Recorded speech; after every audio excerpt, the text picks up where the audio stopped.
penelitian ini yang mengatakan bahwa kalau kita konsumsi suplemen kalsium dalam jumlah 500 mg setiap hari, maka di usia 40 tahun ke atas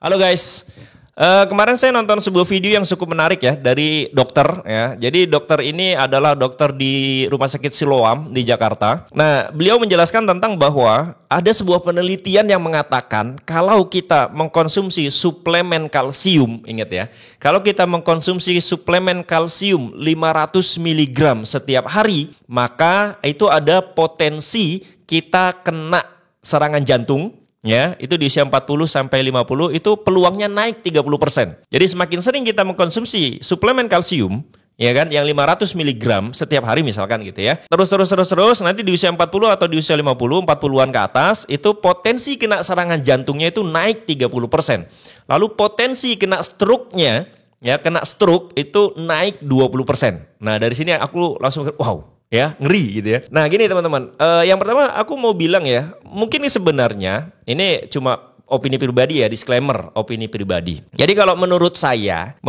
sebenarnya suplemen itu nggak penting buat tubuh kita. Asalkan ya. Jadi suplemen itu sebenarnya menurut saya mungkin nggak penting buat tubuh kita, asal kita itu makannya benar. Ya, makanya benar. Misalkan kita makan daging gitu ya, atau makan telur, atau makan apa lagi dan lain-lain gitu ya. Karena apa? Karena gini teman-teman, suplemen itu biasanya kan suplemen kalsium, vitamin, ya kan, terus apa lagi itu. Padahal itu adalah sesuatu yang kita butuhkan dalam jumlah sangat sedikit. Misalkan vitamin C. Vitamin C ini butuh di dalam tubuh sedikit. Saya nggak ingat angkanya, silakan googling saja kebutuhan vitamin C tubuh dalam sehari misalkan gitu. Tapi ada juga ada suplemen atau minuman yang mengklaim bahwa ini 1000 mg per hari. Itu kan sebenarnya kita nggak butuh sebanyak itu loh setiap hari. Dan kalau kita makan makanannya, misalkan makan daging, di daging itu kalau diperiksa mungkin ada vitamin C-nya. Atau kita makan buah itu ada vitamin C-nya. Kenapa kita harus minum suplemen gitu ya? Lalu kemudian kayak suplemen kalsium misalkan. Suplemen kalsium itu kan juga, kalsium itu mineral. Mineral itu dibutuhkan tubuh nggak banyak ya. Maka sebenarnya kalau kita makan misalkan ikan laut itu kan kalsiumnya banyak. Apalagi tulang-tulangnya. Misalkan kita makan ikan, tulang-tulangnya itu dimakan juga, itu kalsiumnya tinggi. Jadi kita nggak perlu suplemen kalsium. Jadi kalau menurut saya pribadi, sekali lagi disclaimer, ini pendapat saya pribadi, saya sih kayaknya manusia itu asal makanannya bener, itu nggak butuh suplemen deh. Tapi kan suplemen ini kenapa terus digenjot habis-habisan promosinya, kemudian iklannya di mana-mana, ya kan, dan sebagainya. Kenapa? Ya itu mungkin bukan ajang kesehatannya yang diangkat, tapi memang itu ada unsur bisnisnya. Kalau unsur kesehatannya, mungkin orang-orang yang paham harusnya nggak terlalu kayak suplemen nggak penting-penting amat juga sih. Yang penting makanan kita cukup, ya kan, istirahat cukup, nggak stres, ya seharusnya kita nggak butuh suplemen. Ya kalau dipikir-pikir misalkan kayak orang-orang tua kita dulu yang udah kakek nenek atau nenek moyang kita dulu, atau mungkin kalau kita mundur lagi ke belakang zamannya Nabi Muhammad atau zamannya kaisar siapa, mungkin nggak ada suplemen malahan. Suplemen itu adanya sejak kapan sih gitu loh. Suplemen itu adanya sejak kapan, dan unsur kesehatan sama unsur bisnisnya lebih gede yang mana? Jangan-jangan suplemen hadir itu unsur bisnisnya yang jauh lebih gede daripada unsur kesehatannya. Nah ini yang pertama ya. Kemudian yang kedua, ya penelitian tadi kan mengatakan bahwa kalau kita sering mengkonsumsi suplemen kalsium, maka nanti di usia 40 kita resiko kena jantung sama stroke itu naik 30% dan 20%. Sekarang kalau kita lihat kenapa sih kemudian ada suplemen kalsium? Nah, suplemen kalsium ini hadir menjawab isu bahwa kalau kita semakin tua kan tulang kita akan mengalami osteoporosis, betul ya. Jadi kalau kita sudah tua, tulang kita itu akan menipis, kemudian rapuh, osteoporosis lah namanya. Sehingga kemudian ada penelitian bahwa tulang ini itu terdiri dari kalsium yang banyak. Jadi pembentukan tulang itu butuh kalsium, ya, butuh kalsium. Nah, dari sinilah kemudian dihubungkan, berarti kita butuh suplemen kalsium. Hadirlah kemudian produk-produk suplemen kalsium. Tapi kenyataannya ternyata sama kayak gini loh teman-teman, ya. Ketika kita masuk kalsium ke dalam tubuh kita, itu kan nggak ujuk-ujuk lalu masuk ke dalam tubuh lalu nempel ke tulang jadi tulang, kan enggak, ya. Kan enggak. Jadi sebenarnya tulang itu terdiri dari sel-sel tulang. Sel-sel tulang itu terbentuk sebenarnya lebih banyak dari protein-protein, gitu loh. Jadi kalau kita konsumsi proteinnya banyak, bagus, kemudian vitamin K-nya banyak, vitamin D-nya banyak, maka itu jauh lebih penting daripada yang kalsium yang banyak tadi. Kalsium itu nggak bisa ujuk-ujuk masuk nempel ke tulang lalu jadi tulang tuh nggak. Butuh apa? Butuh vitamin D. Butuh apa? Butuh protein. Butuh vitamin K. Jadi jauh lebih penting ketika kita konsumsinya adalah memenuhi vitamin D-nya penuh, proteinnya bagus, vitamin K-nya bagus. Barulah kalsium masuk itu bisa diangkut sama-sama menjadi tulang. Sama kayak misalkan dinding gitu ya.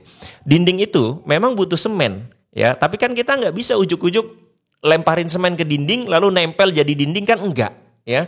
Memang yang paling penting semennya gitu misalkan. Tapi kan semen itu bisa menjadi dinding dan kokoh butuh apa? Butuh air, dikasih pasir juga, ya kan? Ada batu batanya gitu. Jadi semuanya itu bersinergi menjadi tulang. Dan yang paling penting adalah dari penjelasan dokter itu adalah vitamin D sama vitamin K. Jadi kalau kita masukin kalsium, vitamin D-nya kurang ya sama aja.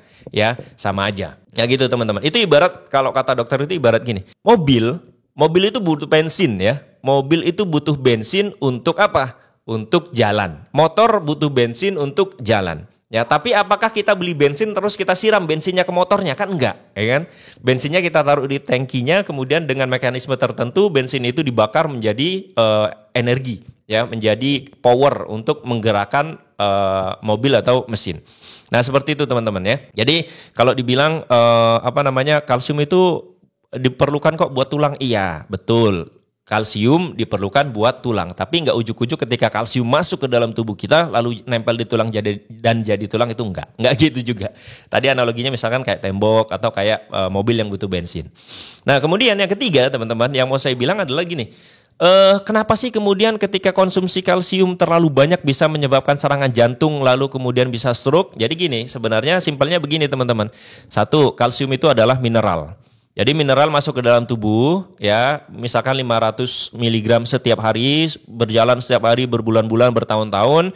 Nah, kalau misalkan ternyata kebutuhannya sedikit ya, penelitian itu bilang kan kebutuhan kita juga sedikit, jadi nggak perlu masukin banyak-banyak. Apalagi kan kalsium masuk itu nggak hanya dari suplemen itu. Ya, kita tetap makan daging misalkan, tetap keju, tetap kemudian susu, itu kan semuanya ada kalsium. Jadi kayaknya kita nggak perlu nambahin suplemen lagi gitu. Tapi kalau kita terus-menerus nambahin suplemen dalam jumlah yang cukup besar, itu yang terjadi apa? Yang terjadi tubuh kita akan kelebihan kalsium. Nah kalau kelebihan kalsium apa yang terjadi? Kalsium itu mineral. Kalau dia terlalu banyak di darah kita, nanti dia bisa dalam tanda kutip ya bikin penyumbatan di dalam pembuluh darah. Makanya kalau penyumbatannya terjadi di pembuluh darah di sekitar jantung, ya jadinya serangan jantung kan? Gitu. Kalau terjadi di sekitar otak gitu ya, maka terjadinya stroke.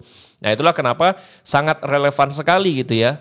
Penelitian ini yang mengatakan bahwa kalau kita konsumsi suplemen kalsium dalam jumlah 500 mg setiap hari, maka di usia 40 tahun ke atas itu peluang kita kena jantung itu 30%, peluang kita kena stroke itu naik 20%. Ya itu penjelasannya ya, bukan analoginya. Penjelasannya adalah ya itu kalau kelebihan, nanti kan mau nggak mau itu kalsiumnya karena kelebihan harus dikemanain. Akhirnya numpuk tuh, numpuk di mana? Numpuk di pembuluh darah. Kalau di pembuluh darahnya dekat jantung ya kita jadi serangan jantung karena darahnya tidak sempurna dipompa jantung. Kalau misalkan pembuluh darahnya di sekitar otak yang tersumbat ya itu jadinya stroke gitu loh. Kan nauzubillah min zalik.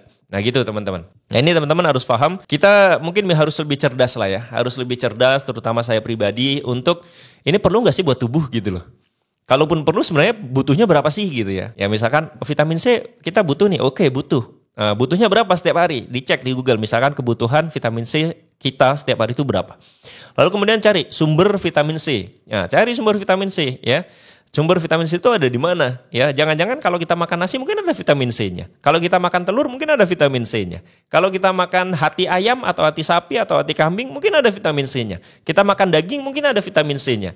Dan kita semua makanan yang kita makan, entah sayur-sayuran, yang masih makan nasi mungkin ada nasi, yang makan singkong mungkin singkong, itu mungkin ada vitamin C-nya walaupun sedikit gitu loh. Dan kalaupun sedikit kan nggak masalah juga karena butuhnya kita juga nggak banyak gitu. Kita tuh butuh yang banyak itu cuma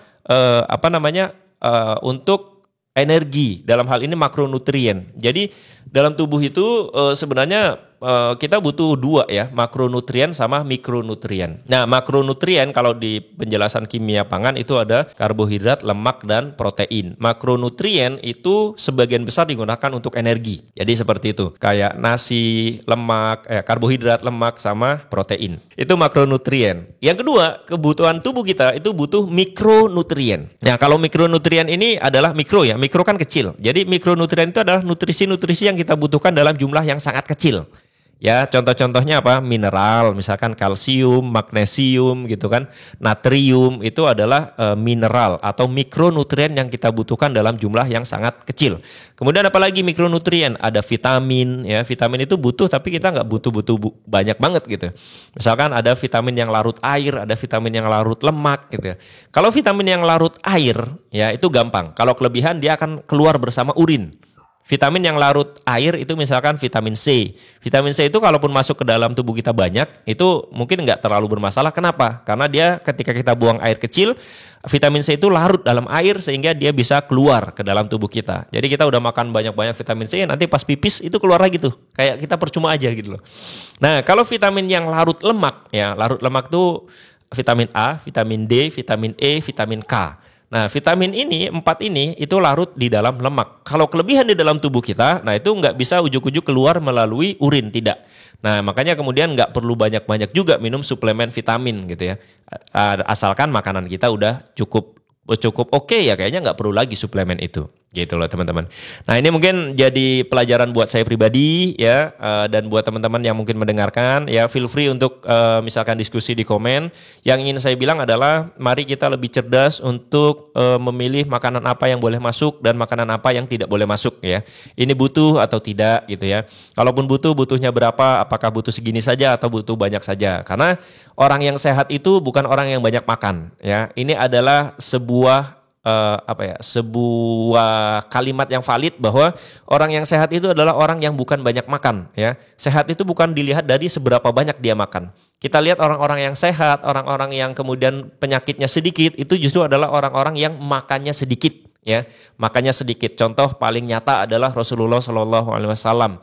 Rasulullah itu sakit cuma 2 kali, bayangkan. Selama 60 tahun sakitnya cuma 2 saja, dan itu cuma pening-pening doang. Nggak kayak kita kan, ada yang rematik, ada yang asam urat, ada yang kolesterol, kemudian ada yang diabetes, ya, jantung, stroke, dan sebagainya. Rasulullah itu sakitnya cuma 2 kali selama hidupnya sampai meninggal. Ya, yang pertama sakit pusing ya, mungkin karena panas atau apapun. Yang kedua adalah sakit ketika mau meninggal. Ya, mau meninggal itu pun katanya cuma kayak pusing-pusing gitu juga lah ya, nggak terlalu seperti sakit-sakitnya orang-orang zaman sekarang. Dan kalau dilihat-lihat sejarahnya, Rasulullah itu adalah orang yang makannya sangat sedikit. Pagi-pagi pulang ke rumah istrinya bertanya, hari ini ada makanan apa? Ketika istrinya bilang hari ini nggak ada makanan apa-apa ya Rasulullah. Terus Rasulullah bilangnya, ya sudah kalau begitu hari ini saya berpuasa. Nah, jadi kemudian berpuasa. Jadi Rasulullah itu banyak laparnya daripada banyak kenyangnya. Makanya kemudian kalau teman-teman umroh misalkan ya, waktu saya umroh ke sana itu kan kita napak tilas ya, kita ke tempat terjadinya perang Uhud, kemudian ke Gua Hiro gitu ya. Nah, di Gua Hiro itu kan adalah gua tempat Rasulullah itu bersemayam, merenung dan sebagainya dan sebagainya.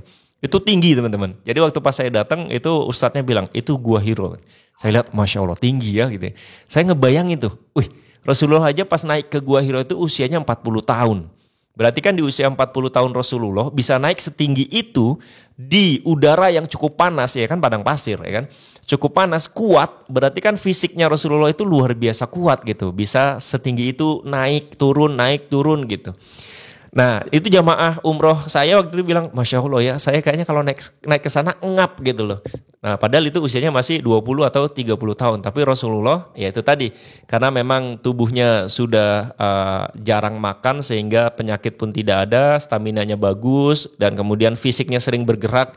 Kalau kita sekarang kan tidak ya, makannya banyak tapi kerjanya duduk. Ya gitu, duduk aja kerjanya, tapi asupannya banyak banget. Sehingga yang terjadi sama kita, kelebihan energi. energinya berlebih ditumpuk dalam tubuh jadi lemak ya. Kemudian numpuk terus kemudian nanti jadi penyakit. Nauzubillah min zalik. Ya.